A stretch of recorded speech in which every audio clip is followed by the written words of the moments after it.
కొడుక్కి ఆపదొచ్చి తనకి ఆరోగ్యంగా ఉన్నా సరే వెంటనే కళ్ళంబట నీళ్లు పెట్టుకుని నా కొడుక్కి అయ్యో ఆపదొచ్చిందని ఒక్కనాడు తన దగ్గరికి రాని వాడి దగ్గరికి తాను పరిగెడతాడు. తండ్రికి ఈ లక్షణం ఉంటుంది, కొడుకు సంతోషంగా ఉండాలని కోరుకుంటాడు. ఇది తండ్రి అయినటువంటి శంకరుడు ఎందుకు చూపిస్తున్నారు పోతన గారు.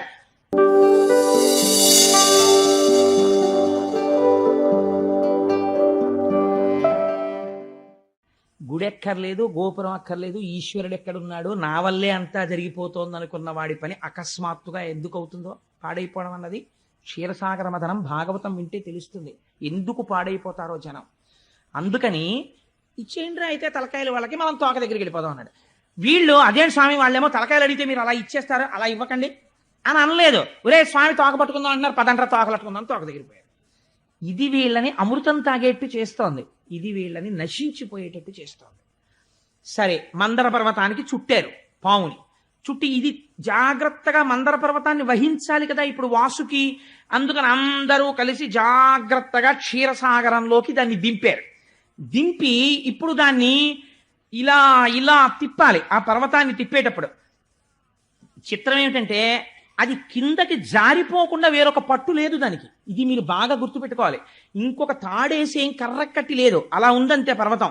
వాసుకే పట్టుకుంటాడు. అలాగా పట్టుకుని ఉండగా ఇటువైపు వాళ్ళు స్థిరమైన స్థానాలు ఉండవు. మీరు ఒకసారి మానసికంగా ఆలోచించాలి క్షీరసాగర మథనాన్ని. ఇటువైపు వాళ్ళు లాగుతుంటే ఇటువైపు వాళ్ళు ఇటు పరిగెత్తాలి, మళ్ళీ వీళ్ళు ఇక్కడ వరకు వీళ్ళు ఆగిపోతాయి, మళ్ళీ ఇటువైపు వాళ్ళు పరిగెడితే ఇటువైపు వాళ్ళు ఇటు పరిగెత్తాలి. ఇలా పరిగెడుతూ ఆ పరిగెత్తేటప్పుడు వాసుకి ఇబ్బంది రాకుండా పరిగెత్తాలి. అంతేకాని వీళ్ళ అహంకారాల కోసం పోటీల కోసం పరిగెత్తారనుకోండి, వాసుకి పట్టు వదిలేసి జారిపోతుంది మందర పర్వతం. ఎప్పుడు అహంకారం ఈ ఉభయ పక్షాల్లో వచ్చిందో ఫలితమేమి, మందర పర్వతం పాల సముద్రంలో పడిపోతుంది. కాబట్టి అది పట్టుకోలేని స్థితి వస్తుంది. కాబట్టి ఇప్పుడు ఏం చేశారు, మొదట బాగానే మొదలెట్టి పర్వతాన్ని తీసుకెళ్లారు, అందులో పెట్టారు. పట్టుకోండి పట్టుకోండి అన్నారు. ఇటు పట్టుకున్నారు, పట్టుకోండి అన్నారు. పట్టుకున్నారా మొదలెట్టండి. మీరా మేమే మేము వచ్చేస్తున్నాం అన్నారు. మీరు అటు పరిగెత్తండి అన్నారు. ఇట్నుంచి ఇటు పరిగెత్తారు, అట్నుంచి ఇటు పరిగెత్తారు. మీరు భాగవతంలో చూడాలండి, గిర గిర గిర గిర గిర గిర ఇటు తిరిగిద్దిట, బుగ బుగ బుగ బుగ బుగ పాల సముద్రం లేచిందిట. మరి తిప్పితే ఊరుకుంటుంది పాల సముద్రం. చర్ చెస్ అని చప్పుడు వస్తోందిట. నురగలు లేచాయిట, తుంపర్లు లేచాయిట, కెరటాలు లేచాయిట. బెగ్గురు పక్షులు, పావులు, తాబేళ్లు, చాపలు, మొసళ్ళు ఎగిరెగిరి పడిపోతున్నాయిట, కొన్ని చచ్చిపోతున్నాయిట. పాల సముద్రం తిరుగుతోందేమో, చప్పుడు వచ్చేస్తోంది విపరీతంగా. దానికి తోడు బలి బలి బలి బలి వీళ్ళరుపులు, ఓహోహోహో వాళ్ళరుపులు, ఓ పక్క కోలాహలం, ఓ పక్క పాల సముద్రంలో ఈ మందర పర్వతం తిరుగుతున్న చప్పుడు. ఈ చప్పుడికి ఉరేదేదో భలే ఉందిరా తిప్పడం అని చెప్పి ఎవడి మానవాడి గిరగిర తిప్పేశారు. తిప్పేస్తే ఏమైంది, విడువిడుడని పని పలుకక కడుభరమున మొదలు కుదురు కలుగమివెడగై బుడబుడ రవమున అఖిలము వడవడవన కంగ మహాద్రివనధిమునింగెన్. ఉరే పట్టు తప్పిపోతాను, మీరు సరిగ్గా చిలకట్లేదు, వదలండి వదలండి వదలండి అంటున్నాడు ఆయన. విడవకుండా తిప్పేశారు, పరిగెడితే పట్టు తప్పిపోయి మందర పర్వతం జారిపోయి అందులో పడిపోయేటప్పటికి పాము ఉండిపోయింది చేతుల్లో, పర్వతం కింద పడిపోయింది. ఇప్పుడు ఈ పాము ఎందుకు, పైగా తలలు ఎవరి వైపు ఉన్నాయి. ఊరే నా వీపు మండిపోయింది, ఏమిట్రా చెప్పడం, తాకతో కరవదు, తలతో కరుస్తుంది. ఎవరు పట్టుకుని ఉన్నారు, దానవులు ఉన్నారు. ఈశ్వరుడి మాట తిరస్కరించిన వాడికి ఇలాంటి ఫలితాలు వస్తాయి, అతి తెలివితేటలకు పోయి ఆలోచిస్తే. కాబట్టి ఇప్పుడు అందరూ పావుని పక్కనెట్టేసి, ఆయన ఇంకా ఊరుకున్నాడు, శ్రీమన్నారాయణుడు ఉన్నాడని. అందరూ ఆయన వంక చూస్తున్నారు ఏం చెయ్యాలని. ఆయన క్యాంప్ చేశాడు కదండి, ఆయన అలా ఉట్టినే ఊరుకునేవాడు ఆయన. ఈశ్వరానుగ్రహం అంటే ఎలా ఉంటుందో చూడండి నిజంగా. సవరనైలక్షయోజనముల వెడలుపై కడు కఠోరమైన కర్పరమును అదనైన బ్రహ్మాండమైన నాహారించు ఘనతరంబగు ముఖ గహ్వరంబు సకల చరాచర జంతు రాసుల నెల్ల మృంగిలోగును నట్టి మేటి కడుపు విశ్వంబుపై వేరు విశ్వంబుపై పడ్డ ఆగిన కదలని అట్టి కాళ్ళు వెలికి లోనికి చనుదెంచు విపుల తుండము అంబుజంబుల పోలెడు అక్షయుగము సుందరంబగు విష్ణుండు సురలతోడి కూర్మి చెలివందనొక మహా కూర్మమయ్యే. ఇక్కడే వాళ్ళతో కలిసి ఉన్నాడు. ఎవ్వరూ గమనించలేని స్థితిలో ఆది కూర్మావతారాన్ని స్వీకరించాడు. కొన్ని లక్షల యోజనముల వెడల్పైన పెద్ద డిప్ప, ఆ డిప్పతో పాలసముద్రం కిందకెళ్ళి ఇంతమంది కదలలేని మందర పర్వతాన్ని తన వీపు మీద పెట్టుకుని ఆ ముందుకి వచ్చి ఇలా ఇలా ఆడిస్తున్నట్ట తుండాన్ని కళ్ళు తామర పువ్వుల్లా ఉన్నాయిట. 4 కాళ్ళు కదపకుండా అలా పట్టుకుని ఉన్నాడు పాలసముద్రం కింద. ఇప్పుడు తానే ఆధారం అయ్యాడు, మందరగిరి మళ్ళీ పడిపోకుండా, వీళ్ళు సరిగ్గా తిప్పలేకపోతున్నారు. పట్టుకున్నాడు. పట్టుకుని ఆ ఆహారం అది నిజంగా తింటే ఈ బ్రహ్మాండములన్నింటినీ తిని జీర్ణం చేసుకోగలదు, అంత కడుపు. ఎందుకని విశ్వం విష్ణుర్వషట్కారో భూత భవ్య భవత్ప్రభు భూతకృద్భూత భృద్భావో భూతాత్మా పూత భావన. ఇది విష్ణు సహస్రానికి దర్శనం అంటే. అటువంటి వాడై ఆదికూర్మమై పాలసముద్రము కింద పడుకున్నాడు. ఆయన వీపు మీద మందర పర్వతం మళ్ళీ లేచి నిలబడింది. మళ్ళీ ఎక్కడున్నాడు? మళ్ళీ ఒడ్డునున్నాడు. ఈశ్వరుడికి దుస్సాధ్యములు ఉండవు, అది ఈశ్వర శక్తి అన్నాడు. ఒరే అదిగో మందర పర్వతాన్ని మళ్ళీ పైకి లేచింది చూసారా, ఆదికూర్మం మీద నించుంది, కింద ఆదికూర్మం భరిస్తోంది, కాబట్టి ఇప్పుడు మీకు కంగారు లేదు, మళ్ళీ చుట్టండి వాసుకుని అన్నాడు. అంటే ఆయన అన్నాడు, బాబోయ్ నాకు ఒరుసుకుపోతోంది అన్నాడు. నీకేం పర్వాలేదు, నేను రక్ష చేస్తానన్నాడు. మళ్ళీ చుట్టారు. ఇంత మందర పర్వతం వీపు మీద తిరిగిపోతుంటే ఆదికూర్మానికి బాధ పెట్టదా అంటే, ఆయనకి ఎప్పటి నుంచో కొద్దిగా వీపు దురదెడుతోంది, గోకేవాడి కోసం చూస్తున్నాడు. అందుకని మందర పర్వతం తిరిగితే ఆయన దురద తీరలేదు అన్నారు పోతన గారు. ఎంత గమ్మత్తుగా చెప్తారో చూడండి. ఆ మందర పర్వతాన్ని పెట్టి మళ్ళీ పావును చుట్టారు. మళ్ళీ వీళ్ళు తలకాయలే పట్టుకున్నారు, ఇది మూఢత్వం. తలకాయలు అట్టుకున్నారు, వాళ్ళు తోకట్టుకున్నారు. మళ్ళీ మొదలెట్టండి అన్నారు. మళ్ళీ ఇద్దరు మళ్ళీ మొదలు పెట్టారు. ఈసారి మళ్ళీ సంతోషం ఎక్కువైపోయింది, ఎందుకంటే ఇప్పుడు ఇంక టాలెంట్ ఎక్కర్లేదు, కింద ఆదికూర్మ ఉంది, మందరగిరిని తిప్పేస్తే చాలు. ఎంత సంతోషం వచ్చేసిందో. వచ్చేసి పెద్ద పెద్ద అరుపులు మొదలెట్టారు. తిప్పండి అంటే భుజాలు తరుచుకుంటున్నారు, పేర్లు చెప్పుకుంటున్నారు, బిరుదులు చెప్పుకుంటున్నారు. ఇటువైపు బలి చక్రవర్తి ఉన్నాడు, ఇటువైపు విరోచనుడు పుట్టబోతున్నాడు, మేము ప్రహ్లాదుడి వంశంలో వాళ్ళం అంటున్నారు. పేర్లు చెప్తున్నారు, పెద్ద చప్పుళ్ళు చేస్తున్నారు, అల్లర్లు చేస్తున్నారు, పరిగెడుతున్నారు. ఇటు వాళ్ళు ఇటు పరిగెడుతున్నారు, అటు వాళ్ళు అటు పరిగెడుతున్నారు. ఇటు పరుగు అటు పరుగు, ఇటు పరుగు అటు పరుగు. భూమి అదిరిపోతోంది. ఈ పాల సముద్రాన్ని చిలికేస్తుంటే మొత్తం సముద్రం అంతా పైకి లేస్తోంది, కింద పడుతున్నాయి కెరటాలు. అడుగున ఉన్నటువంటి అనేకమైనటువంటి జీవరాశులు కల్లోల పడిపోతున్నాయి. తిమింగలాలు కూడా ఆ మందరగిరి తిరుగుతున్నప్పుడు దాని అంచులు తగిలి, దెబ్బలు తగిలి అటు ఇటు నోళ్లు తెరుచుకుని తిరుగుతున్నాయి. సిద్ధులు, చారణులు, యక్షులు, గంధర్వులు, కిన్నెరులు, కింపురుషులు, దేవతలు ఆకాశంలో నిలబడిపోయారు. ఏమాశ్చర్యం, వాసుకుని తాడుగా పట్టుకుని శ్రీమన్నారాయణుడు కూడా చిలుకుతున్నాడు అని ఆకాశం అంతా నిలబడి చూస్తున్నారు. ఏమిటని? ఈ చప్పుడు ఎంత దూరం వచ్చిందో తెలుసా అండి? ఒక్కొక్క ఫ్యాక్టరీలో ఒక్కొక్కసారి వచ్చిన శబ్దానికి ఊరు ఊరు ఉలిక్కి పడిపోతుందే. అలా ఈ మందర పర్వతం తిరుగుతుంటే అప్పాలవెల్లి లోపల అప్పటికప్పటికి మందరాగము తిరిగన్ చప్పుడు నిండెన జాండము చప్పెడిదే మధుని చెవులు చిందరగొనియన్. ఎక్కడో సత్యలోకంలో భావసమాధిలో ఉన్నాడు చతుర్ముఖ బ్రహ్మగారు. ఈ చప్పుడు ఆయన చెవుల్లో పడి ఆయన బహిర్ముఖుడయ్యాడు. కమండలం పట్టుకుని సత్యలోకంలోంచి బయటికి వచ్చాడు. ఏమిట్రా ఈ అల్లరి, ఏమిటి చప్పుడు అన్నాడు. స్వామి ఆశ్చర్యం, పాలసముద్రం చిలుకుతున్నారు చూడండి, నారాయణుడు కూడా ఉన్నారన్నారు. ఆయన కూడా పైనుంచి కిందకి చూస్తున్నారు. పాలసముద్రం చిలుకుతుంటే హోరెత్తిపోతోంది. చిత్రం ఏమిటో తెలుసా అండి? చిలికేసేటప్పుడు ఎంత సరదాగా ఉందో. ఇంతకుముందు ఎప్పుడు చెయ్యని పని కదా, ఇలా పరిగెత్తడం, అలా పరిగెత్తడం, ఈ పావట్టుకు తిప్పేస్తుండడం. కింద ఆదికూర్మ ఉంది, వీళ్ళకి తెలియట్లేదు, తిరిగేస్తోంది మందర పర్వతం. మంచి సంతోషంగా పరిగెడుతున్నారు. ఈ తిప్పడంలో ఆలోల జలధి లోపల నాలోన విడచి సురలన సురల బరపన్ గీలా కోలాహలమున హాలాహల విషము పుట్టె అవనీనాథ. ఆయన చెప్పేశాడు, హాలాహలం ముందు పుట్టుకొచ్చింది, అమృతం రాలేదు. అది ఒక్కసారి పాలసముద్రం నుంచి పైకి లేచింది. ప్రళయకాలంలో పుట్టే అగ్నిహోత్రం ఎలా ఉందో అలా ఉంది, వెంట తరుగుతోంది. ఈ దేవతలు, రాక్షసులు వాసుకుని వదిలిపెట్టేశారు. చతుర్ముఖ బ్రహ్మగారు సత్యలోకంలో ఉన్నవాడు, ఆయన కూడా పరుగు మొదలెట్టాడు. ఆయన శ్రీమన్నారాయణుడు రక్షించడం కోసం వాళ్ళతోనే ఉన్నాడండి పరమాత్మ. అందరూ కలిసి పరిగెత్తారు. ఎక్కడికి పరిగెత్తాలి? ఇప్పుడు ఎవరు రక్షిస్తాడు? పర్వతాలు కాలిపోతున్నాయి, గుహలు కాలిపోతున్నాయి, మనుషులు కాలిపోతున్నారు, సిద్ధుల విమానాలు కింద పడిపోతున్నాయి, లోకాలన్నీ అగ్నిహోత్రం ప్రబలిపోతోంది, అరణ్యములు దహించుకుపోతున్నాయి, ప్రాణులు మాడిపోతున్నారు. శని కైలాసముదొచ్చి శంకరుడి వాసద్వారముంజేరి ఈశుని దవ్వారికు లడ్డుపడ్డ తలమంచుందొచ్చి కుయ్యో మొర్రో విను మాలింపుము చిత్తగింపుము దయన్ వీక్షింపు మంచంబుజానన ముఖ్యల్కని రక్తరక్షణ కళ సంరంభునిన్ శంభునిన్ అంటారు పోతన గారు. పరిగెత్తి పరిగెత్తి కైలాస పర్వతం మీద ఉన్నటువంటి పరమశివుని యొక్క అంతఃపురం దగ్గరికి వెళ్ళి దవ్వారికు లడ్డు పడ్డా. ఏమిటి ఇంతమంది పరిగెత్తుకొచ్చి లోపలికి వెళ్ళిపోతున్నారు, వెళ్ళకూడదని శూలాలు అడ్డెట్టారు. ఉండమయ్యా బాబు వెనకాల హాలాహలం జరుగుకొచ్చేస్తుందని శూలాలు తోసేసి లోపలికి వెళ్ళి ఇంకా లోపల గదిలోకి వెళ్ళకూడదని అక్కడే నిలబడి కుయ్యో మొర్రో విను మాలింపుము చిత్తగింపుము దయన్ వీక్షింపుమన్ చంబుజానన ముఖ్యల్. పోతన గారు లైవ్ టెలికాస్ట్ అండి, ఘంటం పరిగెడుతోంది కానీ ఇక్కడ దర్శనం చేస్తూ ఆ ఘంటం వెళ్ళిపోతోంది, ఆంధ్రీకరణ. అలాంటప్పుడు అయ్యా మహానుభావ సాంబ సదాశివ శంభో మహాదేవ ఇలాంటి స్తోత్రాలు చేయరు. ఓయమ్మో వచ్చేస్తోంది అగ్నిహోత్రం, బాబోయ్ స్వామి రండే రండే అంటారు. అందుని కుయ్యో మొర్రో తెలుగు మాటలు యథాతథంగా వేశారు పోతన గారు. విను మాలింపుము చిత్తగింపుము దయన్ వీక్షింపుమన్ చంబుజానన ముఖ్యల్. బ్రహ్మాది దేవతలు అరుస్తున్నారు బయట. నిలబడుతుంటే పార్వతీ సహితుడై లోపలున్నాడు స్వామి. విన్నాడు, అయ్యో ఏదో ఆపదొచ్చినట్లుంది పార్వతి అని గబగబ బయటకు వచ్చేసాడు స్వామి. వాళ్ళు వచ్చేసారు. ఇప్పుడు కూర్చోండి లోపల నుంచి కుర్చీలు పట్టరా, చాలా మంది వచ్చేసారు. లేకపోతే అలా సప్లై ఆఫీస్కి వెళ్ళి 4 కుర్చీలు ఎట్రా, లేకపోతే నా తపశ్శక్తితో 4 మంటపాలు నిర్మిస్తాను అందరూ.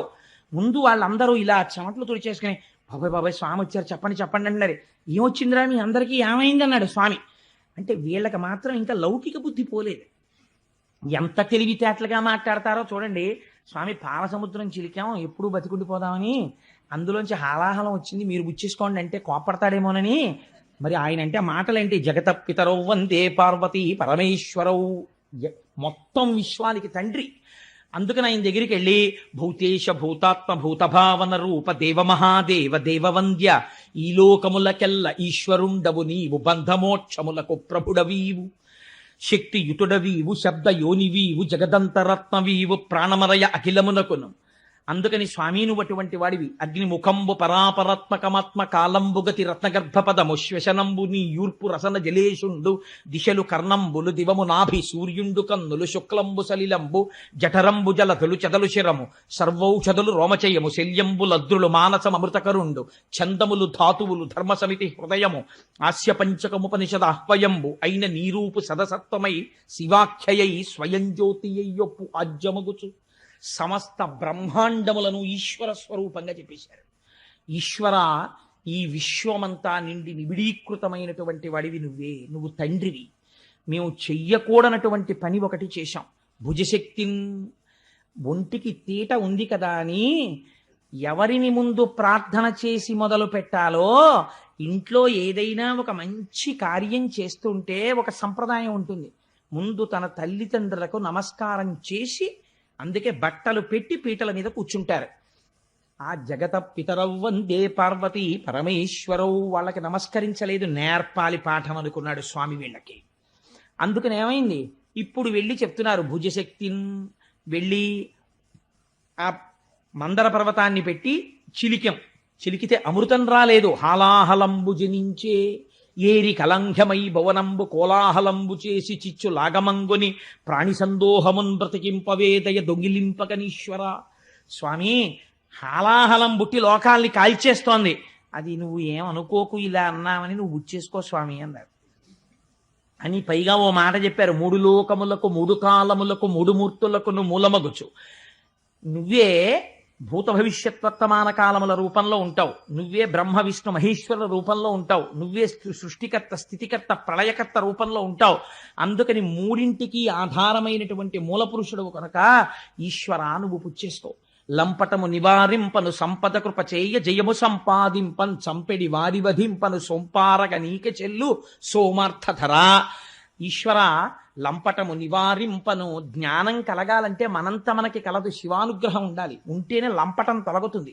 లంపటము నివారింపను సంపద కృప చేయ, జ్ఞానం ఇస్తాడు కాబట్టి ఐశ్వర్యం ఇవ్వడనుకుంటారు చాలా మంది. ఐశ్వర్యమునకు అసలైనటువంటి స్థానమేది? మీకు నేను ఒక పరమ యథార్థం చెప్పనండి, శివ పూజ. లక్ష్మీ కటాక్షం ఎక్కడి నుంచి వస్తుందంటే శివ పూజలోంచే వస్తుంది. మారేడు దళాన్ని శివలింగం మీద పడితే వెనకాల ఉన్నటువంటి ఈన శివలింగానికి తగిలిందా వెంటనే ఐశ్వర్యం వచ్చేస్తుంది. మారేడు దళం బోర్లా పడిందా జ్ఞానం వస్తుంది. రెండూ కూడా ఫలితాలని ఇచ్చేస్తాయి. అందుకే శంకరుడి దగ్గరికి వెళ్ళి మారేడు దళంతో చేసేటప్పుడు కొన్ని నామాలు చెప్తారు. ఓం నిధన పతయే నమః, ఓం నిధనపతాంతికాయ నమః, ఓం ఊర్ధ్వాయ నమః, ఓం ఊర్ధ్వలింగాయ నమః, ఓం హిరణ్యాయ నమః, ఓం హిరణ్యలింగాయ నమః, ఓం దివ్యాయ నమః, ఓం దివ్యలింగాయ నమః అంటూ ఆ దళాలు వేస్తారు. త్రిదళం త్రిగుణాకారం త్రినేత్రం చిత్రయాయుధం త్రియన్మ పాప సంహారం ఏకబిల్వం శివార్పణం అంటూను. అందుకని వాళ్ళు ఇప్పుడు మారేడు దళాలతో పూజ చేసేస్తున్నారు మూడెంకి గురించి చెప్తూ. అందుకని మూడు మూర్తులకును మూడు లోకములకు మూడు కాలములకు మూలమగుచు భేదమగుచు తుదిక భేదమయ్యొప్పారు బ్రహ్మమనగ నీవే పాలనయన. నీ అనుగ్రహం లేనంత కాలం మనిషి ఎంతసేపు నేను విష్ణు భక్తుడిని శివుణ్ణి ద్వేషించడమో శివభక్తుడిని విష్ణువుని ద్వేషించడమో చేస్తాడు. ఎప్పుడు శివానుగ్రహం కలుగుతుందో అప్పుడు ఉన్నవి మూడు లేవు, ఒక్కటే ఉంది, మూడుగా కనపడుతోందని జ్ఞానం వస్తుంది. ఇది పాలనయనా, మూడవ కన్నున్నవాడా నువ్వు ఆ జ్ఞానం ఇవ్వాలి. ఈశ్వర నువ్వు మాత్రమే మమ్మల్ని రక్షించాలి, ఈ హాలాహలాన్ని నువ్వు పుచ్చుకో అన్నారు. అందుకని శంకరుణ్ణి లోకములకు తండ్రి అని పిలిచారు. తండ్రికి ఒక లక్షణం ఉంటుంది. కొడుకు ఐశ్వర్యం ఉన్నప్పుడు తండ్రి గుర్తు రాకపోవచ్చు కొడుక్కి, కానీ తండ్రికి కొడుకు ఎప్పుడు జ్ఞాపకం ఉంటాడో తెలుసా అండి? కొడుకు సుఖపడితే తండ్రి తాను సుఖపడకపోయినా ఆనందిస్తాడు. వాడు ఏసీలో ఉన్నాడు, వాడు కారులో ఉన్నాడు, వాడు సంతోషంగా ఉన్నాడు, వాడు ఆరోగ్యంగా ఉన్నాడంటే ఇక్కడ తండ్రి ఓ పెంకుటింట్లో ఉన్నా ఓ డాబా ఇంట్లో ఉన్నా పోన్లే నా కొడుకులు సుఖంగా ఉన్నారు, నా కోడళ్ళు సుఖంగా ఉన్నారు, నా కూతుళ్ళు సుఖంగా ఉన్నారు, అల్లుళ్ళు సుఖంగా ఉన్నారు అంటాడు. కొడుక్కి ఆపదొచ్చి తనకి ఆరోగ్యంగా ఉన్నా సరే వెంటనే కళ్ళంబట నీళ్లు పెట్టుకుని నా కొడుక్కి అయ్యో ఆపదొచ్చిందని ఒక్కనాడు తన దగ్గరికి రాని వాడి దగ్గరికి తాను పరిగెడతాడు. తండ్రికి ఈ లక్షణం ఉంటుంది, కొడుకు సంతోషంగా ఉండాలని కోరుకుంటాడు. ఇది తండ్రి అయినటువంటి శంకరుడు ఎందుకు చూపిస్తున్నారు పోతన గారు. ఎవరికీ అక్కర్లేని హాలాహలాన్ని శంకరుడు పుచ్చుకుంటే మరి ఆయనకి రాదండి ప్రమాదం. ఇప్పుడు ఆయనకి ప్రమాదం వస్తే బాధపడే వాళ్ళు ప్రపంచం మొత్తం మీద ఎవరు కనపడుతున్నారు చెప్పండి నాకు? ఒక్క పార్వతీదేవే కనపడుతోంది. మిగిలిన వాళ్ళందరూ అయ్యా మీరు బుచ్చేసుకోండి, మీరు బుచ్చేసుకోండి, మీరు బుచ్చేసుకోండి అనేవాళ్లే.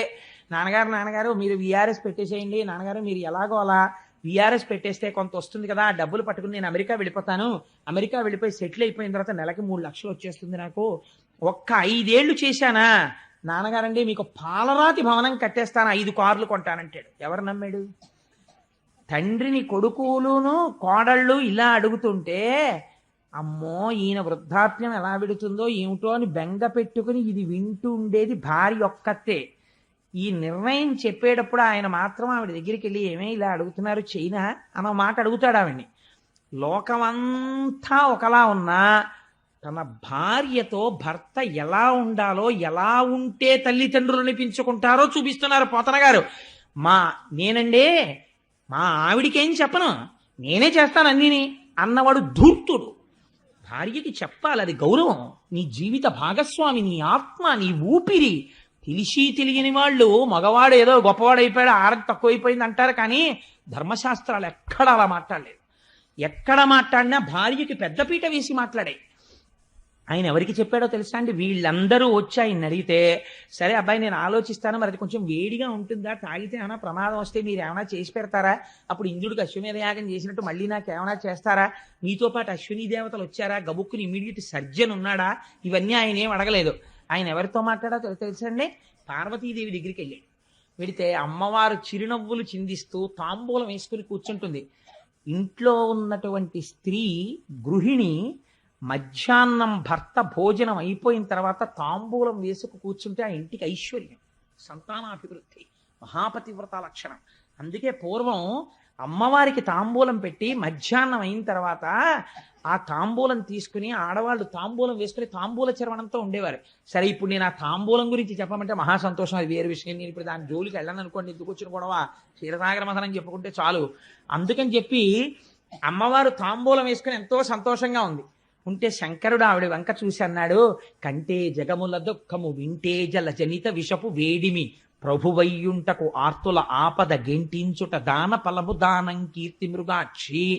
ఈ ఘట్టం విన్నటువంటి వాళ్ళకి కొన్ని కోట్ల జన్మల వరకు 5వ తనం తరిగిపోకుండా కాపాడుతుంది. తెలుసా అండి? అంత గొప్ప ఘట్టం. ఎందుకంటే అమ్మవారి మంగళసూత్రం గురించి వస్తుంది ఇప్పుడు ఈ ఘట్టంలో. అందుచేతనే ఈ ఘట్టాన్ని తేలికగా దాటకుండా పద్యాలు చెప్పే ప్రయత్నం చేస్తున్నాను. కంటే జగముల దుఃఖము వింటే జల జనిత విషపు వేడిమి. చూసావా, నీళ్లలోంచి వేడి పుట్టింది పార్వతి. పిల్లలందరూ ఏడుస్తున్నారు పాపం. ప్రభువయ్యుంటకు ఆర్తల ఆపద గెంటించుట దాన ఫలము దానం కీర్తి మృగాక్షి. ప్రభు అన్నవాడు ఏం చెయ్యాలి? బిడ్డలకి కష్టం వస్తే ఆదుకోవాలి. తండ్రిని నేనుండి ప్రయోజనం ఏమిటి? పిల్లలకు ఆపద వచ్చినప్పుడు రక్షించకపోతే. అందుకని వాళ్ళని రక్షించాలనుకుంటున్నాను పార్వతి. అంటే ఏమిటి దాని ఉద్దేశ్యం? హాలాహలం ముచ్చేసుకుంటానని. అలా అంటే ఆవిడ ఏమైనా వద్దంటుందేమోనని ఇలా నరుక్కొస్తున్నాడు పిల్లల వైపు పెట్టి. ఆవిడెవరు? ఆవిడ ఈ సమస్త బ్రహ్మాండములకు ఆ బ్రహ్మకీట జనని. మాతృత్వం భర్తృత్వాన్ని కూడా తోచేస్తుంది ఒక్కొక్కసారి. పిల్లాడు యొక్క ఆర్తితో కూడినటువంటి ఏడుపు విందనుకోండి అమ్మ, వెంటనే గబగబా వెళ్ళిపోతుంది. అందుకే ఒక నానుడు ఉంటుంది, పెళ్ళైన కొత్తల్లో ఉన్న ప్రేమ పిల్లలు పుట్టాక లేదండి మా ఆవిడకంటుంటారు. పిల్లల మీదకి వెళ్ళిపోతుందంటే ఆ తల్లితనానికి ఉన్న గొప్పతనం అది. అందుకని అమ్మతనాన్ని ఆవిడలోంచి ఉద్భుతం చేస్తున్నాడు శంకరుడు. ఎటువంటి మహాత్యాగండి నా స్వామి. అందుకని అమ్మతో అంటాడు, నువ్వు జగజ్జననివి, పిల్లలు ఏడుస్తున్నారు, తండ్రిని నేను పుచ్చుకోవద్దు పార్వతి, అందుకని పుచ్చేసుకుందాం అనుకుంటున్నాను. పుట్టింటి వైపు నుంచి నెరుక్కొచ్చాడు. హరిమది ఆనందించిన హరినాక్షి జగంబులెల్ల ఆనందించున్ హరియును జగములు మెచ్చక కరళము వారించుటొప్పుగా కమలదలాక్షి. మీ అన్నయ్య ఉన్నాడు కదా శ్రీ మహావిష్ణువు, నారాయణ నారాయణి. రేపు లక్ష్మీ కళ్యాణం విందురుగాని అందరూ వచ్చి ఆయన్ని దెప్పి పొడుస్తారు. నల్లగా ఉన్నాడు, పెద్ద పెళ్లి కొడుకు వచ్చాడు, బొల్లిగద్దనిక్కి వచ్చి ఇంత గొప్పవాడిని పెద్ద వనమాల వేసుకుంటానంటాడు. లక్ష్మీదేవిని చూసేటప్పటికి ఇలా బుర్ర వచ్చేసాడు, జీలకర్ర బెల్లం పెట్టమని అన్నారు. అప్పుడు ఆయన ఆదుకుని మాట్లాడింది ఎవరో తెలుసా అండి? రేపు ఆ ద్విపద చెప్తాను, మీరు తెల్లబోదురు కానీ వింటే నిజంగాను. ఆయన పోలికలతో ఉన్న నల్లటి పిల్ల ఎవరో తెలుసా అండి? పార్వతీదేవి. నారాయణి మా అమ్మే, అందుకే నల్లగా ఉంటుంది పార్వతీదేవి. ఆవిడ వచ్చి నారాయణుణ్ణి ఎంత వెనకేసుకొచ్చిందో మీకేం తెలుసు. నలుపు గొప్పతనం ఎంతో అని అసలు ఆ నలుపు గురించి మాట్లాడుతుంది. నల్లగా ఉన్న వాళ్ళందరికీ అభయమే. అలాంటివి చెప్పి ఏమిటో నలుపు అంటారు, మా నలుపులో ఎంత నాణ్యం ఉందో అని చెప్పుకోవచ్చు. అంత నలుపు గురించి చెప్పింది ఆవిడ ఆ రోజున. రేపు వస్తుంది పార్వతి లక్ష్మీ కళ్యాణంలో చూద్దురు గాని. అందుకని అటువంటి తల్లి కదా ఆ నారాయణుడు. నారాయణి స్త్రీ రూపంలో ఉంటే పార్వతీదేవి, పురుష రూపంలో ఉంటే శ్రీ మహావిష్ణువు. అందుకే ఇద్దరు అలంకార ప్రియులై ఉంటారు. ఇద్దరు ఈశ్వరుడి పక్కకే చేరిపోతారు, పరమశివుడి పక్కకి. అందుకని చిత్రం ఏమిటంటే ఈ పార్వతీదేవి వంక చూసి చెప్తున్నాడు, మీ అన్నయ్య స్థితికారుడు, లోకాలన్నింటినీ నిలబెట్టాలి. లోకాలకు ఇబ్బంది వచ్చింది, మీ అన్నయ్య కూడా వచ్చాడు. బావమరిది బతకగోరుతాడు, బావమరిది వచ్చినప్పుడు పెద్ద అతిథి. మరి నేను ఆయన్ని సంతోష పెట్టద్దు, ఇవాళ నేను ఆయనకు ఉపకారం చేయదు, మీ అన్నయ్య ఏమైనా అనుకోడు, నా వెళ్ళ అలా అవుతుందో అంటే. అందుకని నేను చేసేస్తాను. వాళ్ళది ఎంత పవిత్రమైన అనుబంధం అండి. ఈ శివకేశవుల మధ్య భేదాలు చెప్పే వాళ్ళకి నోళ్ళు ఎలా వస్తాయో నాకు అర్థం కాదు, ఏ పురాణంలో లేనిది. అందుకని హరిమది ఆనందించిన హరినాక్షి జగంబులెల్ల ఆనందించున్ హరియును జగములు మెచ్చక గరళము వారించుటొప్పు కమలదలాక్షి. భక్షింతు హాలాహలమును రక్షింతును ప్రాణికోట్లు మధుర. నేను తినేటప్పుడు ఎలా తింటానో తెలుసా? రక్షింతు ప్రాణికోట్లను భక్షింతును హాలాహలము మధుర పలరసము క్రియన్. వీక్షింపుము నేవు నేడు అని నేను ఇప్పుడు ఒక చిన్న ద్రాక్ష పండు తినేసినట్టు తినేస్తాను పార్వతి ఈ హాలాహలాన్ని. దానివల్ల నాకేమైనా ఇబ్బంది వస్తుంది అనుకుంటున్నాయేమో, ఏం భయం లేదు. నువ్వు అలా చూస్తుండు. ఎలా తింటానో తెలుసా? తినేటప్పుడు పండు నోట్లో పడేసుకున్నట్టు పడేసుకుంటాను. రక్షింతు ప్రాణికోట్లను, ఈ ప్రాణికోట్లన్నింటినీ రక్షిస్తాను. ఇదొక దివ్యమైన లీల, నా లీల. ఈ లీల చూసి మనసులో అనుభవించిన వాడికి రక్షణ. అందుకని నాకు ఇప్పుడు కొత్త బిరుదునామం వస్తుంది. నువ్వేం చేస్తావో తెలుసా? హాయిగా అలా కూర్చుని వీక్షింపుము నీవు నేడు వికచాబ్జముఖి. ఇంత మాత్రం వెంగటికోక మా ఆయనకి ఏమవుతుందోనని అని చక్కగా సంతోషంగా అలా చూడు, నేను ఎలా తినేస్తానో చూద్దుగలిగి అన్నాడు. అంటే ఆవిడంది, సరే నీకు ఎలా ఇష్టమైతే అలా చేయండి. భార్యలు సాధారణంగా ఓ మాట అంటుంటారు, వాళ్ళకి కొంచెం ఇష్టం లేని పని ఏమో అనుకున్న దాన్ని చేయడానికి ఈయన పెద్ద పునాది వేస్తాడు. వేసి ఈసరి అంటే నాకు నోటికి గబుక్కుని వచ్చేస్తుంది, ఏదో ఇలా చేస్తే మనకి చాలా మంచిది, చక్కగా ఏమిటి మనుష్యులమై పుట్టి చక్కగా మనం చేసిన తర్వాత ఓ పుణ్యకార్యం చెయ్యాలి కదా, ఏం పర్వాలేదు, అంతగా అయితే వచ్చే నెల జీతంలోనో ఎక్కడో మనం దాచుకుందాం ఓ 1000 రూపాయలు, ఈ నెల ఇలా ఖర్చు పెట్టేస్తే బాగుంటుందని నేను అనుకుంటున్నాను, మళ్ళీ కాలము దేశము అన్నీ కలిసి వస్తాయా అని ఇన్ని చెప్తే ఆవిడ ఏమంటుంది, ఓహో వీడికి అటువైపు ఉంది అందుకని ఇంత ప్రణాళిక చెప్పాడు మనకు అనుకుని, మీకు ఎలా ఇష్టమైతే అలా చేయండి అంటే కదండి. అలాగే అంది పార్వతీదేవి, మీకు ఎలా ఇష్టమైతే అలా చేయండి అంటే. కళ్ళు తిరిగి కింద పడిపోయిన వాడు పరీక్షిత్. ఏమయ్యా లోకమంతా హలాహలం పుచ్చుకోమంది, ఎంత మంచం మీద ఉన్న మొగుడైనా పెళ్ళం ఏమంటుంది? నా పసుపు కుంకాలు నిలబడితే చాలంటుంది, కానీ ఆయనకో 4 మాత్రలు వేసి లాగే అవతల పారేద్దరు అంద కదా. అలాంటిది ఆయన థమ్సప్ పుచ్చుకుంటున్నాడా, కోకోకోలా పుచ్చుకుంటున్నాడా, హాలాహలం పుచ్చుకుంటున్నాడు. ఆవిడ చూస్తే లోకములకంతటికీ పెద్ద ఇల్లాలు, పెద్దింటమ్మ అని పేరు. పసుపు కుంకాలకి సంబంధించిన విషయం భర్తని హాలాహలం పుచ్చుకోమని ఎలా ఒప్పుకుందయ్యా పార్వతీదేవి అన్నాడు. అంటే పోతన గారు, వ్యాస భగవానుడు వీళ్ళందరూ పరవశించి చెప్పుకున్న పద్యం మీకు చెప్పాను కదా. పోతన గారు ఏదైనా గొప్పది చెప్పవలసి వస్తే చిన్న పద్యంలో చెప్తారు. పోతన గారు అన్నారు, పార్వతీదేవి శంకరుణ్ణి హాలాహలం పుచ్చేసుకో అని ఎందుకు అనగలిగిందో తెలుసా? మృంగెడివాడు విభుండని మృంగెడిది యుగరళ మనియు మేలని ప్రజకున్ మింగమని సర్వమంగళ మంగళ సూత్రము నెంతమది నమ్మినదో. ఆవిడ శంకరుడు విషం తాగుతున్నాడని తెలుసు, విషం తాగితే ప్రమాదమని తెలుసు, తాగుతున్నవాడు తన భర్తని తెలుసు, అయినా తాగమంది. ఎందుకంతో తెలుసా? ఆవిడ సర్వమంగళ. ఆవిడ సర్వమంగళయ్యి ఆవిడ మెడలో మంగళసూత్రం ఉండగా శంకరుడికి ఇబ్బంది ఎందుకు వస్తుందయా? తాగేయమంది. తన మెడలో ఉన్న మంగళసూత్రమును సర్వమంగళ అన్న దేవత ఉన్నది. అందుకే స్త్రీ నిద్రలేస్తే పక్కన ఉన్న భర్త పాదములకు నమస్కరించరు, లేవగానే ముంద తాళిబొట్టు తీసి నమస్కరిస్తారు. అలా నమస్కరించగలిగినటువంటి స్త్రీల వలన ఈ దేశానికి ప్రపంచవ్యాప్తంగా గౌరవం వచ్చింది.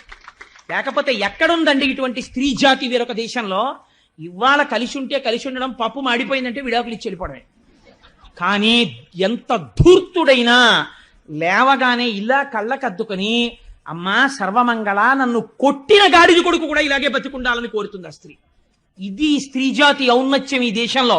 దీని గురించి తక్కువ చేసి మాట్లాడటం ఎప్పుడూ చేయలేదు పురాణాల్లో.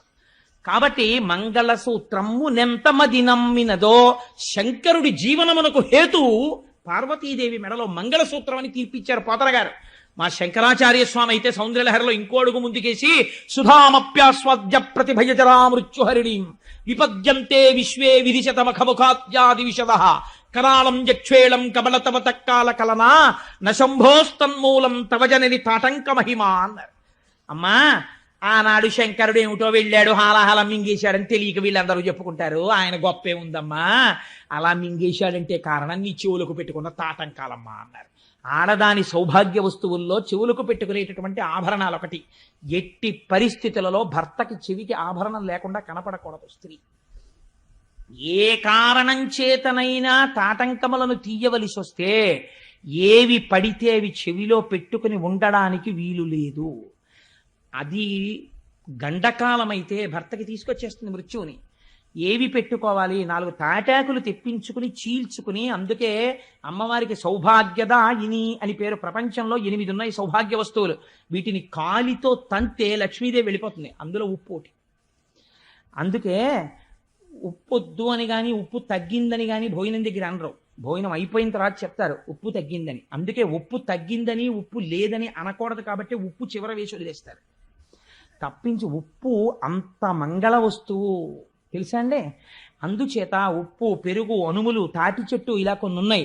ఆ తాటాకు యందు అమ్మవారి తత్వం ఉంటుంది, సౌభాగ్య వస్తువు. అందుకే తాటంక మహిమ అంటారు. అసలు అప్పుడప్పుడు చెవులో తాటాకు పెట్టుకుంటూ ఉండాలి. పూర్వం తాటాకే పెట్టుకునేవారట, అందుకే తాటంక మహిమ అంటారు. తాళి అన్నది కూడా తాళ. పూర్వం తాటాకు కట్టించేవారు మంగళసూత్రంలో. నాకు అప్పుడప్పుడు కోరిక అనిపిస్తుంటుంది, ఉన్నది ఒక్కతే కూతురు కదా, కొడుకును. అందుకని నా కూతురు పెళ్లికి వీలైతే మగపెళ్లి వారు అంగీకరిస్తే మంగళసూత్రంలో తాటాకు కూడా కట్టిద్దాం అనుకుంటుంటాను. తవజని తాళ కదా, అది కదా సౌభాగ్య వస్తువు అని. అందుచేత ఆ తాటి ఆకు ముక్క చెవిలో పెట్టుకుని ఆభరణాన్ని తీయాలి తప్ప అలా ఎప్పుడు పడితే అప్పుడు చెవికి ఉన్న ఆభరణం తీయకూడదు. ఒకవేళ తీసినా భర్తకి కనపడకూడదు. ఆ చెవికి ఆభరణాలు లేనప్పుడు చెప్పాలి, ఏమంటే మీరు కాసేపు నన్ను చూడకూడదు అని చెప్పాలి. చెప్పి మళ్ళీ ఆభరణం కడుక్కుని మళ్ళీ పెట్టుకున్నాక భర్తని చూడాలి. ఈలోగా గబుక్కుని ఎవరైనా చూస్తారేమో అని తాటాకు పెట్టుకుని ఉండాలి. చెవి ఆభరణానికి మన ధర్మశాస్త్రంలో అంత గొప్ప స్థానం ఉంది. అది భర్త ప్రాణాల్ని నిలబెడుతుంది చెవి తాటంకం. సరే, అందుచేత అమ్మా మంగళసూత్రము నెంతమది నమ్మినదో, ఆ తల్లి మంగళసూత్ర మహాత్యమయ్యా. తన చుట్టుంచుర సంఘములు జయ జయధ్వానంబులన్ బొబ్బిడన్ ఘనగంభీరవంబుతో శివుడు లోకద్రోహి ఉంపోకు రమ్మని కింగేల తమల్చి కూర్చి కటిగానంకించి జంబూపలంబున సర్వంకశమున్ మహావిషము నాహారించి హేలాగతిన్. దేవతలందరూ జయ జయధ్వానాలు చేస్తుంటే శంభో శంకర హరహర మహాదేవ అని అరుస్తుంటే సింహాసనం దిగి ఎదురొచ్చి ఎక్కడికి పోతావే హలాహలమా రా అని ఆయన ఎదురెళ్ళి దాన్ని పట్టుకుని చేతిలో పట్టుకుని నలిపి ఉండ చేసి నేరేడు పండంత చేసి గభాల నోట్లో పడేసుకుని మింగేశాడు. మింగేస్తే మరి ఆయనకి ఏమైపోలేదా అని అనుమానం వస్తుందేమో అని వెంటనే పోతన గారు చెప్పారు. కదలంబారవు పాప పేరు వడలన్ ఘర్మంబు జాలంబు పుట్టదు నేత్రంబులు నెర్రబారవు నిజ జూటాచంద్రుడున్ కందడున్ వదలాంభోజము వాడదా విషమును ఆహ్వానించుచో డాయుచో పదిలంబై కడిచేయుచో దిగుచుచో భక్షించుచో మృంగుచోన్. ఎదురెళ్ళినప్పుడు కాని, పట్టుకున్నప్పుడు కాని, ముద్ద చేసినప్పుడు కాని, నోట్లో పెట్టుకున్నప్పుడు కాని, మింగినప్పుడు కాని వేడి చేసి ఓ పొక్కు పుట్టలేదు ఆయన ఒంటి మీద. ఇంత చల్లటి చంద్రుడు కందిపోలేదు. పిల్లపాములు ఆయన ఉంగరాల కింద పెట్టుకుంటాడు, చుట్టుకుంటాడు. ఓ పిల్లపాము వేడిగా ఉందని పక్కకి జారిపోలేదు. అలా నవ్వుతూ కూర్చున్నాయి. ఆయనకి ఒంటి మీద ఓ పొక్కు ఎక్కలేదు, ఓ వేడి చేయలేదు. అలా చల్లటి చూపులతో అలాగే ఉన్నాడు. శంకరుడి పాదములను నమ్ముకున్నవాడు కూడా హాలాహలం లాంటి కష్టం వచ్చినా అలాగే ఉంటాడు చల్లగా. నా స్వామి పాదములు పట్టి ఉన్నాడు కాబట్టి వాడికి బెంగ ఉండదు. అందుచేత కానీ హరుడు గళమునందు హాలాహలము పెట్ట కప్పు కలిగి తొరని కడుపు నొప్పి అని సాధురక్షణం సజ్జనులకు నిన్న భూషణంబు కాదే భూవరేంద్ర అంటారు పోతన గారు. ఆయన నోట్లో పెట్టుకుని మింగుదాం అనుకున్నట్ట. ఇక్కడ దాకా వెళ్ళింది కంఠంలోకి. ఉదరము లోకంబులకును సదనంబకు టెరిగి చటుల విషాగ్నిన్ కుదురుకొనే కంఠబిలమున పదిలంబుగా నిలిపే సూక్ష్మ ఫలరసము క్రియన్. తీరా మింగేద్దాం అనుకుంటే అయ్యో కడుపు నిండా అధోలోకాలున్నాయి, పైన ఊర్ధ్వలోకాలున్నాయి. మింగేస్తే అధోలోకాలు కాలిపోతాయని మింగలేదుట, కక్కితే ఊర్ధ్వలోకాలు పోతాయి. పైకి వదలలేదు, కిందకి వదలలేదు. ఈ కంఠంలో పెట్టుకున్నట్టే. పెట్టుకుంటేట చాలా సంతోషించింది. ఎవరోట తెలుసా అండి? పార్వతీదేవి. ఎందుకోట తెలుసా? భాగవతంలో లేదు కానీ నేను కలిపి చెప్తున్నాను. శంకరుడు మహాజ్ఞాని, తెల్లగా మెరిసిపోతుంటాడు. అసలు ప్రపంచంలో అందం ఎవరిదో తెలుసా అండి? శంకరుడిది. లింగ పురాణంలో చెప్తారు శివుడి అందం అంటే ఎలా ఉంటుందో. సామాన్యమైన అందం కాదైంది. అప్రాకృత శరీరం తం అతిమన్మథరూపిణం ఘృతరీతి ఘనీభూతం సచ్చిదానంద విగ్రహం. అలా ఉంటాడు ఆయన. పేరుకున్న నెయ్యిలా ఉంటాడు, అంత తెల్లగా. అటువంటి మహాత్ముడు మహాజ్ఞాని. మెళ్ళో ఓ పూసల గొలుసు కూడా వేసుకోడు, బంగారంది. పార్వతీదేవో సమస్త ఐశ్వర్యములకు ఆటపట్టు. అమ్మవారికి కోరికుండేదట మా ఆయన కూడా చక్కగా ఏమైనా నీల పతకం ఉన్న గొలుసు ఒకటి వేసుకుంటే ఎప్పుడైనా అలా ఉత్తరీయం వేసి కూర్చుంటే తెల్లటి గుండెల మీద నీలం పతకంతో గొలుసు వేసి కూర్చుంటే ఎంత బాగుంటాడో అనుకునేది. ఎప్పుడైనా వెళ్ళి ఏమండి ఈ పండక్కి అక్కర్లేదు, ఈ పావులు చాలు అనేవాడు నాగభూషణుడు. అందుకని చంద్రోద్భాసిత శేఖరే స్మరహరే గంగాధరే శంకరే సర్పైర్భూషిత కంఠకర్ణ వివరే నేత్రోద్ధ వైశ్వానరే దంతిత్తకృత సుందరాంబరధరే త్రైలోక్య సారే హరే మోక్షార్థం కురుచిత్త వృత్తి మమలాం అంతైస్తు కింకర్మభిహి అంటారు శంకర భగవత్పాదులు. ఆయన చేసిన లీలల వల్ల ఆయనకి ఆభరణాలు వచ్చాయి. అందుకని నాగాభరణుడు ఆయన. అందుకని ఆయన ఏం పుచ్చుకోడు. కానీ ఇవాళ కంఠంలో నీలంగా ఉండిపోయిందిట ఆ విషం. ఉండిపోతే పార్వతీదేవి అనుకుందిట, అబ్బాయి ఇన్నాళ్ళకి నీలమణి పెట్టుకుంటే కంఠం నీలంగా కాంతి పడి ఎలా ఉంటుందో మా ఆయన అలా ఉన్నాడని పొంగిపోయిందిట. లోకం పొంగిపోయిందిట. కడుపులోకి తీసుకోలేదు, బయటికి వదలలేదు, కంఠంలో పెట్టుకున్నాడని లోకం పొంగిపోయిందిట. అప్పటి నుంచి ఆయనకు పేరు వచ్చింది నీలలోహితుడు, నీలగ్రీవుడు అని. ఆయనకి నీలకంఠుడు అని పేరు. నీలకంఠ అని పిలిస్తే చాలట, ఓహో ఎవడో నేను చేసినటువంటి లీల స్మరించి పిలుస్తున్నాడని పొంగిపోతాట. అందుకే హాలాహల భక్షణ కథ హేలాగతి విన్న వ్రాయ నెలమిపటింపన్ వ్యాళానల వృశ్చికముల పాడైచట రెట్టి జనులు భయ విరహితులై. 3 ప్రమాదములు హాలాహల భక్షణం విన్న వాళ్ళకి జరగవు. ఏమిటో తెలుసా అండి? హాలాహల భక్షణం కథ విన్న వాళ్ళకి పాము కరవదు. హాలాహల భక్షణం కథని నమ్మిన వాళ్ళకి తేలు కుట్టదు. మీకు నేను ఆశ్చర్యకరమైన విషయం చెప్పనా? నేను ఒకసారి హాలాహల భక్షణం చదువుకుని ఓ 4 రోజులు పోయిన తర్వాత మా ఆవిడ భోజనానికి పిలిస్తే ఈ హాలాహల భక్షణం వింటే తేలు కుట్టదన్నారు కదా అని ఏదో ఆలోచిస్తూ మా పెద్దాపురంలో మా మామగారి ఇళ్లలో తేళ్లు ఎక్కువ ఉండేవి. నన్ను ఎప్పుడు తేలు కుట్టలేదు ఈశ్వరానుగ్రహం వల్ల. అందుకని ఎప్పుడన్నా కుట్టేస్తుందేమో అని భయం నాకు. అందులో ఓ రోజు పైన చిడత ఇలా వేస్తూ ఏమిటే అని ఇలా అన్నాను. అని ఇలా చూసేటప్పటికి కరెక్ట్గా గడి ఇలా తిప్పడానికి చెయ్యి ఇలా తిరిగింది, తేలు కొండి ఇలా కొట్టింది. ఈ వేలు ఇలా దాటిపోయింది, కొండి తగిలింది. అంటే ఈ వేలు మీద తగలవలసింది, అంత గురి చూసి కొట్టినా కొండి తగలలేదు, ఆగిపోయింది. మీకు ఆశ్చర్యకరమైన సంఘటన చెప్పనండి. హాలాహల భక్షణమే నన్ను రక్షించిందేమో. నేను సామర్లకోటలో ఉద్యోగం చేసే రోజుల్లో ఒకసారి స్కూటర్ హెడ్లైట్ వేయడం మర్చిపోయి వచ్చేసాను. వచ్చేస్తే పెద్ద నల్ల త్రాసు తిరుగుతుండేది, రోడ్డుకు అడ్డంగా పడుతుంది. నా వెనక కూర్చున్న ఆయన చూసి ఆవిడ పాము తిరుగుతున్నట్టుందండి అన్నాడు. టక్కన లైట్ వేసాను. లైట్ వేస్తే ఎదురుగుండా పాము. నా ప్రమేయం లేకుండా బ్రేక్ తొక్కేసింది కాలు, స్కూటర్ ఆగిపోయింది. స్కూటర్కు దరిద్రం ఉంటుంది, కాలు తీస్తే బ్రేక్ మించి ఎడంకాలు ఎత్తి స్కూటర్ మీద పెట్టుకుని ఉండడానికి ఉండదు, ఎందుకంటే ఓ కాలు కింద పెట్టి ఉండాలి. ఇలా ఉన్న పాము ఇలా వెనక్కి వచ్చింది తల. అప్పటికి దాని తోకటి ఉంది పొదల్లోకి, ఇలా పడగెత్తింది హెడ్లైట్ కాంతిలో. నిజంగా నాకు ఇప్పటికీ మనస్సులో ఉంటుంది ఆ పడగ. మెరిసిపోతూ నాలుకలు రెండు ఇలా బయటికి వస్తూ ఎర్రగా ఇలా ఇలా ఇలా ఇలా తిప్పింది తల. అక్కడే ఉంది నా పాదం, ఎడం పాదం కింద. అది ఆ రోజు కొట్టాలనుకుంటే ఒక్క క్షణం బండి టక్ టక్ టక్ టక్ టక్ టక్ టక్ టక్లాడుతూ చిమ్మ చీకట్లో అలా నిలబడి ఉన్నాను.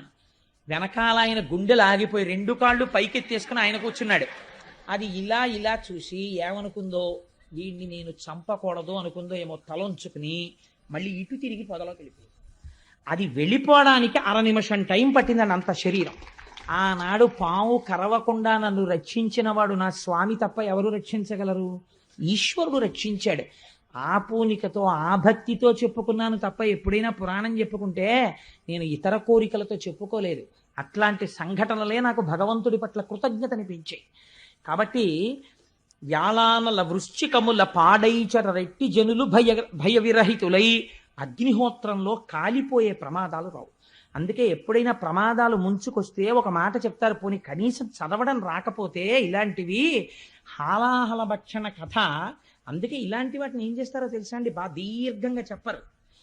ఇది ఒక కాగితం పట్టుకుని మీకేమీ రాకపోయినా ఇక్కడ ఉన్నది ఇక్కడ రాసేస్తే చాలు. అగ్నిహోత్రం వలన ప్రమాదం వస్తోందని జాతకంలో ఉంటే ఇది రాస్తే ఏ వేలో కొద్దిగా కాలు వదిలేస్తుంది. అంతంత శక్తులు ఇటువంటి లీలల యందు ఉన్నాయి. అది క్షీరసాగర మథనంలో ఆవిష్కరించి వ్యాసభగవానుడు ఫలశ్రుతి చెప్పారు. ఆనాడు స్వామి హాలాహలాన్ని పుచ్చేసుకున్నారు, దేవతలందరూ సంతోషించారు, మళ్ళీ బయలుదేరారు. ఆనందంతో మళ్ళీ పాలసముద్రం దగ్గరికి వెళ్ళిపోయారు. అమ్మయ్యా, మొత్తానికి హాలాహల భక్షణం అయిపోయింది. ఈ పుణ్యమాని పార్వతీ పరమేశ్వరులు ఇద్దరిని చూసేశాం.